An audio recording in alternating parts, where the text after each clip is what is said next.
Aquele dia havia sido diferente para o Senhor quando chegou no jardim. Percebeu que o homem e a mulher não estavam à espera, e sempre havia uma expectativa muito boa entre eles.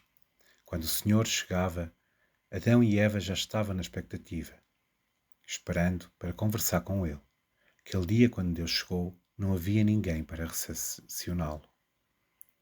Então perguntou: Onde estás? E Adão respondeu: Quando ouvi os passos do Senhor no jardim, fiquei com medo porque estava nu. Intrigado com aquilo, o Senhor perguntou a Adão quem lhe havia dito que estava nu.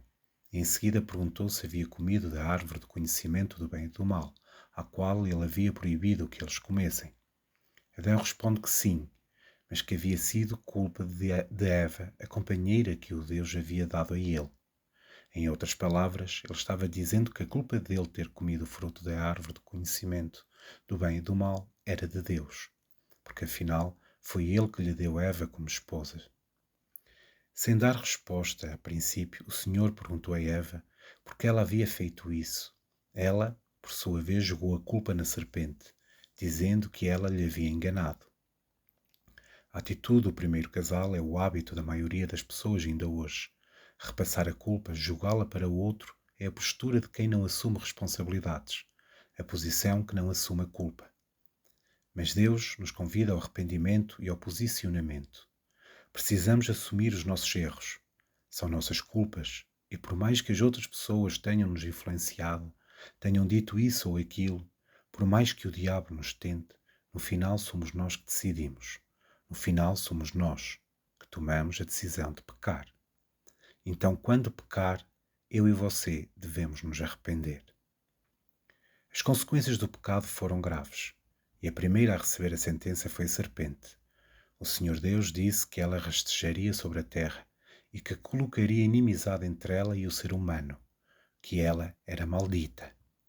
À mulher, Deus disse que ela daria luz e filhos em meio às dores, e que o desejo dela seria para sempre do seu marido, e ao homem o Senhor disse que ele passaria a se alimentar debaixo de muito trabalho, debaixo de muito suor, até que voltasse à terra, até que morresse.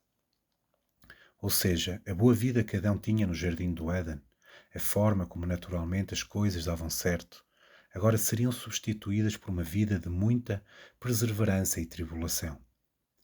Após a sentença de Deus, os vestiu com pele de animais, vestiu a Adão e a Eva e os expulsou do jardim, e depois colocou querubins com espadas flamejantes na entrada, guardando a entrada para a árvore da vida. Essa árvore, esse caminho, só foi novamente aberta após a morte do Senhor Jesus, e nós só temos acesso a ele hoje, através de Cristo. O que fica de lição é que precisamos estar atentos às nossas decisões, das nossas atitudes, e saber que nossas escolhas têm consequências, e essas consequências são graves,